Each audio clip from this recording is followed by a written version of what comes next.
मेरे प्यारे अपनों, स्वागत है आपका कर्म का लेखा पर। नवरात्रि में बहुत लोग व्रत रखते हैं, लेकिन अनजाने में ऐसी 9 गलतियां कर देते हैं जिसकी वजह से व्रत का पूरा फल नहीं मिल पाता। और हैरानी की बात यह है कि इनमें से कुछ गलतियां लाखों लोग हर साल करते हैं। हो सकता है इनमें से एक गलती आप भी कर रहे हो। प्रियजनों, हर साल नवरात्रि आते ही पूरे भारत का माहौल बदल जाता है। मंदिरों में घंटियां बजने लगती हैं, घर घर में कलश स्थापित होते हैं और लाखों लोग माँ दुर्गा की भक्ति में व्रत रखते हैं। लेकिन कई बार हम ये सोच लेते हैं कि अगर हमने अनाज छोड़ दिया तो व्रत पूरा हो गया, जबकि संत और विद्वान कहते हैं कि नवरात्रि का व्रत केवल भोजन बदलने का नाम नहीं है, बल्कि शरीर, मन और व्यवहार तीनों को संतुलित रखने का समय माना जाता है। इसीलिए आज हम बात करेंगे नवरात्रि की उन 9 गलतियों के बारे में जो लोग अक्सर अनजाने में कर बैठते हैं। और अगर आप नए हैं तो कर्म के लेखा परिवार से जुड़ने के लिए अभी चैनल को सब्सक्राइब कर लीजिए और कमेंट में जय माता दी ज़रूर लिखिए। तो चलिए जानते हैं नवरात्रि की पहली गलती के बारे में। ज़रा एक बात सोचिए, अगर कोई व्यक्ति पूरे श्रद्धा से व्रत रख रहा हो, पूजा कर रहा हो, लेकिन अनजाने में रोज़ ऐसी चीज़ इस्तेमाल कर रहा हो जिसे कई परंपराओं में व्रत के दौरान अशुभ माना जाता है, तो क्या उसका व्रत पूरी तरह सफल माना जाएगा? नवरात्रि के दिनों में हम क्या क्या करते हैं? घर की सफाई करते हैं, साफ कपड़े पहनते हैं, पूजा करते हैं, व्रत रखते हैं, लेकिन एक छोटी सी चीज़ है जिस पर बहुत कम लोगों का ध्यान जाता है। आपकी कमर पर बंधी बेल्ट, आपके हाथ में रखा पर्स या आपके पैरों में पहने जूते। इनमें से बहुत सी चीज़ें चमड़े से बनी होती हैं, और चमड़ा किससे बनता है? एक जीव की खाल से। अब ज़रा यह सोचिए, आप माँ दुर्गा के सामने हाथ जोड़कर खड़े हैं और आपकी कमर पर एक मरे हुए जानवर की खाल बंधी है। क्या यह थोड़ा विरोधाभास नहीं लगता? इसी कारण कई परंपराओं में कहा गया है कि नवरात्रि के दिनों में जहाँ तक संभव हो चमड़े की चीज़ों का उपयोग कम किया जाए, क्योंकि ये 9 दिन देवी की आराधना और करुणा की भावना को याद करने के दिन माने जाते हैं। इसीलिए कई परिवार नवरात्रि के दौरान बेल्ट, पर्स या चमड़े के जूतों का उपयोग करने से बचते हैं। इसीलिए कई परंपराओं में नवरात्रि के दिनों में चमड़े की चीज़ों का उपयोग न करने की सलाह दी जाती है। अब बात करते हैं एक ऐसी छोटी सी चीज़ की जिस पर अक्सर लोगों का ध्यान ही नहीं जाता। पूजा से जुड़ी एक बहुत साधारण सी बात है, लेकिन आजकल की जल्दी और सुविधा के कारण लोग अनजाने में इसमें भी एक गलती कर बैठते हैं। पूजा से जुड़ी एक छोटी सी बात है जिस पर अक्सर ध्यान नहीं दिया जाता। आजकल बाज़ार में पूजा के लिए प्लास्टिक की थालियाँ और बर्तन आसानी से मिल जाते हैं।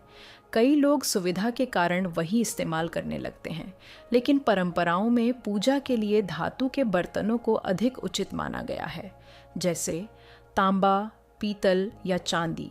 कई विद्वान बताते हैं कि धातुओं का अपना एक अलग महत्व होता है। कहा जाता है कि तांबा, पीतल और चांदी सकारात्मक ऊर्जा को ग्रहण करके उसे वातावरण में फैलाने में सहायक माने जाते हैं, जबकि प्लास्टिक को एक प्रकार का इंसुलेटर माना जाता है। इसलिए कई परंपराओं में पूजा के लिए इसका उपयोग उचित नहीं माना गया। इसके साथ ही एक और बात कही जाती है, पूजा का सामान टूटे फूटे या खंडित बर्तनों में नहीं रखना चाहिए, क्योंकि परंपराओं में खंडित वस्तुओं को शुभ नहीं माना जाता। इसीलिए कहा जाता है कि पूजा करते समय केवल मंत्र ही नहीं, बल्कि जिन वस्तुओं का उपयोग हो रहा है उनका भी ध्यान रखना चाहिए।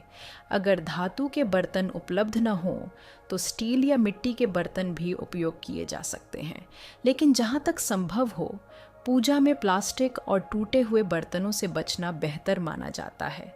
अब पूजा से जुड़ी एक और ऐसी बात है जिसे बहुत लोग सामान्य समझकर नज़रअंदाज कर देते हैं। नवरात्रि के दौरान एक छोटी लेकिन महत्वपूर्ण गलती पूजा से जुड़ी होती है।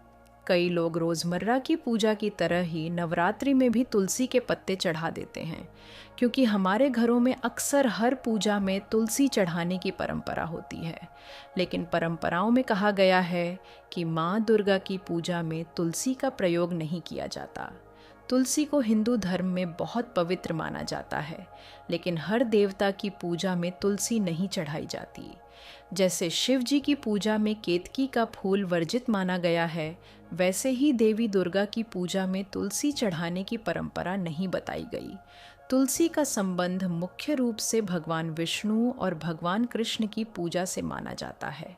इसी कारण कई लोग मानते हैं कि तुलसी का उपयोग उन्हीं की पूजा में किया जाना अधिक उचित है।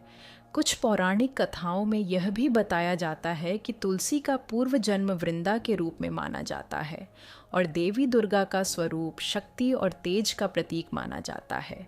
इसीलिए कई परंपराओं में देवी की पूजा में लाल फूल जैसे गुड़हल या कमल अधिक प्रिय माने जाते हैं। कई लोग अनजाने में यह गलती कर देते हैं क्योंकि वे हर पूजा में तुलसी चढ़ाने के आदी होते हैं।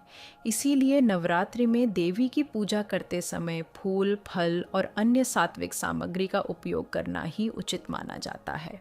एक और बात जो लोग भूल जाते हैं, कुछ घरों में नवरात्रि के दौरान अखंड ज्योति जलाई जाती है। अखंड ज्योति का अर्थ होता है ऐसा दीपक जो पूरे 9 दिनों तक लगातार जलता रहे। लेकिन कई लोग एक गलती कर देते हैं, वे दीपक तो जला देते हैं लेकिन घर को खाली छोड़कर चले जाते हैं। इसे ऐसे समझिए, अगर आपने किसी सम्मानित अतिथि को अपने घर बुलाया हो और फिर खुद ही बाहर चले जाएं, तो यह ठीक नहीं माना जाता। इसी तरह कई लोग मानते हैं कि अगर घर में अखंड ज्योति जलाई गई हो तो घर को पूरी तरह खाली नहीं छोड़ना चाहिए, क्योंकि इसे केवल दीपक नहीं बल्कि देवी की उपस्थिति का प्रतीक माना जाता है। अब बात करते हैं एक ऐसी चीज़ की जो नवरात्रि के व्रत में सबसे ज़्यादा महत्वपूर्ण मानी जाती है, भोजन। नवरात्रि के व्रत में भोजन का भी बहुत महत्व माना जाता है।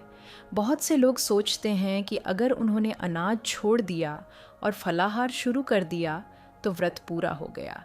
लेकिन शास्त्रों में व्रत का अर्थ केवल भोजन बदलना नहीं बताया गया है। नवरात्रि के इन दिनों को शरीर और मन की शुद्धि का समय माना जाता है। इसीलिए इन दिनों सात्विक भोजन करने की सलाह दी जाती है। लेकिन कई लोग अनजाने में एक गलती कर देते हैं।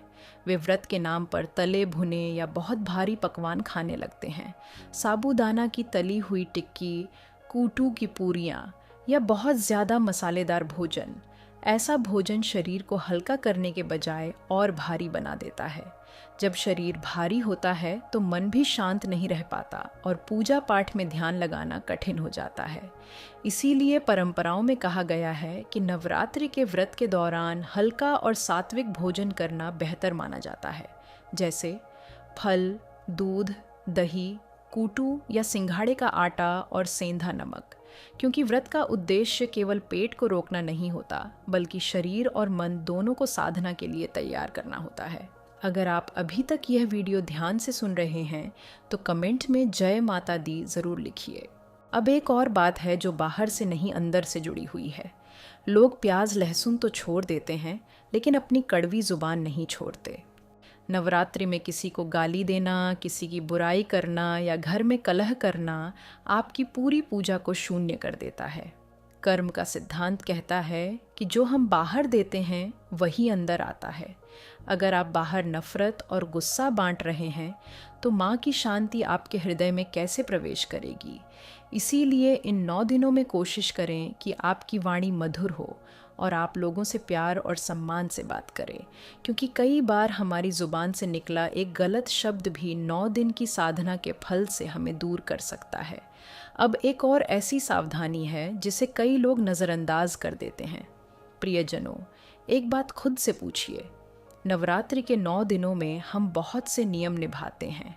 क्या खाना है, क्या नहीं खाना, कब पूजा करनी है, कैसे व्रत रखना है। लेकिन क्या हम अपने मन को भी कोई नियम देते हैं? कई संत कहते हैं कि इन 9 दिनों में ब्रह्मचर्य और संयम का पालन करना चाहिए।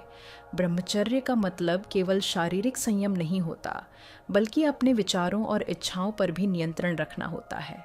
अगर मन हर समय भटकाव, अशुद्ध विचारों या वासना में उलझा रहेगा तो पूजा और साधना में मन टिक ही नहीं पाएगा। इसीलिए इन दिनों कोशिश करें कि मन को भी एक फिल्टर दें, नकारात्मक चीज़ों, गंदे वीडियो और भटकाने वाली बातों से दूरी रखें, क्योंकि जब मन शांत और संयमित होता है तभी साधना का असली लाभ महसूस होता है। अब एक ऐसी छोटी सी बात जिसे पुराने समय से साधना का हिस्सा माना जाता रहा है। नवरात्रि के 9 दिन साधना और संयम के माने जाते हैं। इसी कारण कई परंपराओं में इन दिनों बाल या नाखून काटने से बचने की सलाह दी जाती है, क्योंकि इसे शरीर की सजावट या ग्रूमिंग का हिस्सा माना जाता है। जब व्यक्ति भक्ति और साधना में ध्यान लगाता है तो कोशिश यही होती है कि मन बाहरी रूप सजावट से हटकर भगवान की ओर लगे। पुराने समय में ऋषि मुनि भी तपस्या के दौरान बाल नहीं काटते थे, क्योंकि उनका ध्यान पूरी तरह साधना पर होता था। इसीलिए कई लोग मानते हैं कि अगर आप नवरात्रि का व्रत या पूजा कर रहे हैं तो इन 9 दिनों में बाल या नाखून काटने से बचना बेहतर होता है। और अंत में एक ऐसी बात जो नवरात्रि की आत्मा से जुड़ी हुई है। नवमी के दिन हम 9 कन्याओं को बिठाकर खाना खिलाते हैं, पैर छूते हैं और पैसे देते हैं। लेकिन क्या हम बाकी के 356 दिन भी स्त्रियों का वही सम्मान करते हैं? कन्या पूजन का अर्थ है हर स्त्री में उस आदि शक्ति का दर्शन करना। अगर एक तरफ हम कन्या पूजन करें और दूसरी तरफ अपने घर की महिलाओं या बाहर की लड़कियां का अनादर करें तो उस पूजा का असली अर्थ ही खत्म हो जाता है। माँ दुर्गा उस घर में कभी नहीं रुकती जहाँ स्त्री की आंखों में आंसू हों। इसलिए कन्या पूजन को एक संस्कार की तरह जिए, सिर्फ एक रस्म की तरह नहीं। तो ये थीं वो 9 गलतियाँ जो अक्सर हमारी मेहनत और भक्ति के बीच में आ जाती हैं। याद रखिएगा, नवरात्रि का अर्थ केवल भूखे रहना नहीं, बल्कि अपने भीतर की बुराइयों को मिटाकर शक्ति को जगाना है। अगर हम अपने आचरण, अपनी वाणी और अपने विचारों को शुद्ध रख सकें तो माँ दुर्गा की कृपा हमें अवश्य मिलेगी। उम्मीद है इस नवरात्रि आप अपनी साधना को इन छोटी छोटी सावधानियों के साथ और भी सफल बनाएंगे। अगर आपको वीडियो अच्छी लगी हो तो वीडियो को लाइक ज़रूर करें और कमेंट में लिखिए जय माता दी और अपने परिवार और दोस्तों के साथ शेयर करें। हमारा लक्ष्य है जल्द ही 30,000 सदस्यों का परिवार बनना, और यह आपके प्यार और सहयोग के बिना संभव नहीं है। अगर आप नए हैं तो अभी चैनल को सब्सक्राइब कर लीजिए। अगली वीडियो में फिर मिलेंगे। तब तक अपना और अपने अपनों का ख्याल रखिए। जय माता दी।